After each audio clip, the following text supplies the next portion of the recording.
My dear students, ladies and gents, I welcome all of you with Islamic greeting. Assalamu alaikum wa rahmatullahi wa barakatuhu. Today, I'm very delighted to be on the stream with one of my bosom friends, Mr. Rana. He is an assistant teacher English. He is very expert at teaching English and he is much enriched with vocab. And today we'll be able to learn a lot of things from him, and we'll learn how to be good at English, fluent as well. So, my dear friends, so how are you? Alhamdulillah, Bismillahirrahmanirrahim. Rabbi shrah li sadri wa yassir li amri wa hlul 'uqdatam min lisani yafqahu qawli. By the grace of Allah subhanahu wa ta'ala and mercy of Allah subhanahu wa ta'ala, I'm quite well.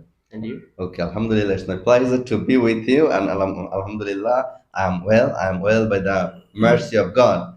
So, as you are an assistant teacher English, so how do you enjoy teaching your students?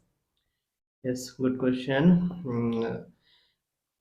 As it's my profession, I love my profession. I enjoy a lot whenever I'm going to teach my students, especially who are brilliant. I enjoy really very much. But sometimes we found some students who are really weak and inattentive at the classroom. So I have to draw their attention. And I try my level best to teach them in the simplest and best way and easiest way, and try to draw their attention. Okay, so as you are a good teacher, so it is very, important for you to be as you are doing. Okay, my question is to you. So, how are you inspired to learn English? That means who inspired you to learn English? It's very interesting. It was very interesting when I at the class of most probably 9 or 10.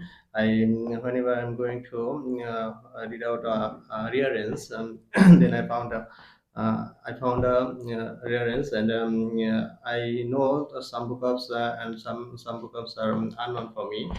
But the story seems to be interesting. That's why I look up the dictionary and try to find out the meaning of the bookups. Then when I found that when I when I look up the dictionary and find the meaning of the words, and then I able to realize that it's good story. Then I get inspiration from it, and try to memorize the books more and more. And you can say that this is the very first things that from that I get inspiration. Inspiration. Okay, so really we're happy to know it, that how have you been inspired. Okay, do you think that it's important for any teacher to read for a longer period of time to prepare himself before going to the class to teach a student, or you think that it is unnecessary to read a lot to teach your students? So what do you think about this that I have asked you or posed to you? Okay, thank you. Yes, it's really very important for a teacher to prepare for himself for himself before going to the class. It's really very important. Question may arise, and that why it's important. Of course, it's important because if you do not take any preparation for the class, how can you what to say, teach the students in the best way? And Allah Subhanahu wa Taala says that if you would like to become a proficient professional. Yeah, you and me both are teacher by profession. Loves the people who are best in their profession. So if we really good at a teacher, of course, we should take a good preparation for the class, because if you give the best to the students, you must need to take preparation. So personally, I think that you must take good preparation, but at the same time, you shouldn't be worried too much about it. Okay.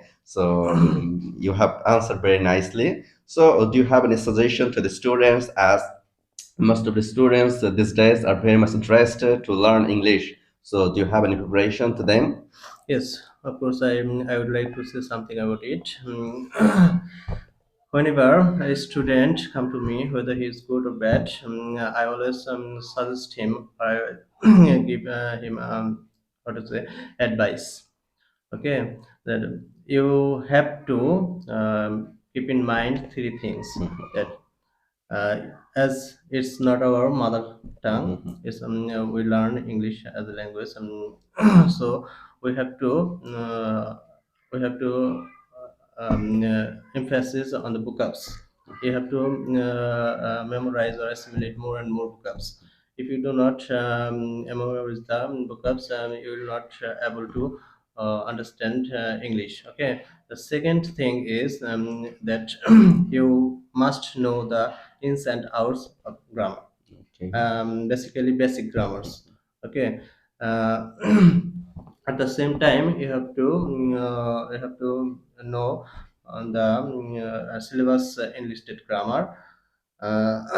If you try to if you try to if you try to trial level based to memorize some vocabs and grammar as well, then you'll get success one by one. Okay, I Inshallah. got it. So thank you very much indeed, as you are, that telling us the matter very nicely. So do you think that And it's of very course, important? I have okay. a question to you. Do you think that it's very important for any student to practice in his practical Yes, life a definitely. lot to be fluent? That's the things I'm gonna Okay, tell about got it. it. Carry on, dear friend.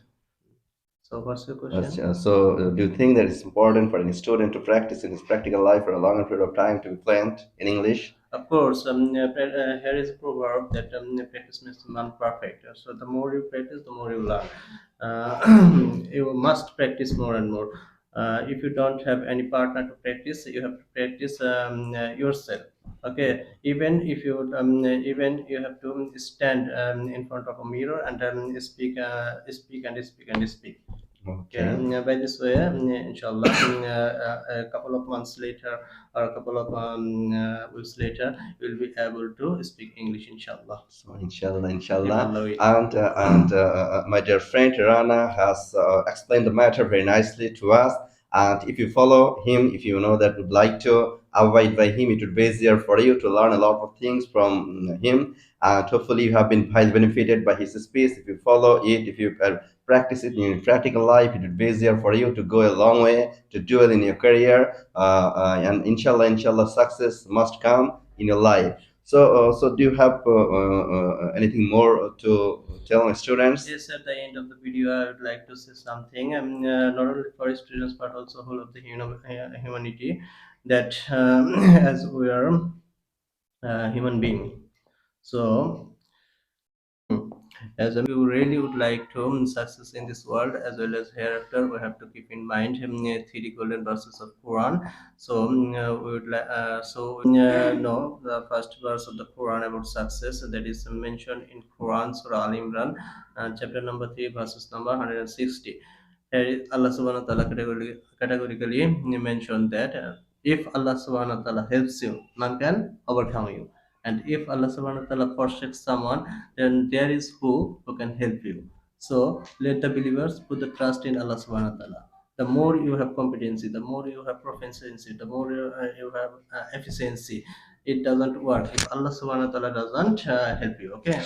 So let the believers put the trust in Allah subhanahu wa ta'ala. Its success come from Allah subhanahu wa ta'ala. So we have to keep in mind and deep faith in these verses. So let's come to the next verses of the Quran about success. Allah subhanahu wa ta'ala said, Surah Ankabut, chapter number 29, verses number 69. I mean, this is the last verses of the surah. So here Allah subhanahu wa ta'ala said that strive and struggle in the way of Allah subhanahu wa ta'ala, and it's Allah subhanahu wa ta'ala who will open up your path, who will open up your ways. So if you strive and struggle but don't get success, who is to blame? We are to blame, not Okay. Allah subhanahu wa ta'ala. because Allah subhanahu wa ta'ala is haq, is truth. Allah subhanahu wa ta'ala says truth in the Holy Quran. Okay, so if we do not get any success, we have to strive and struggle more and more. So come to the last verses of the Quran, that is mentioned in Surah Al Imran, chapter number 16, verse number 43, and it's also mentioned in Surah Anbiya, chapter number 21, verses number 7, that if you do not have any knowledge, ask the person who is knowledgeable. So, if you have any problem in any sector, whether it can be study, whether it can be what is something related to um, something related to any other affairs system. So you must go to the person who is already knowledgeable about it.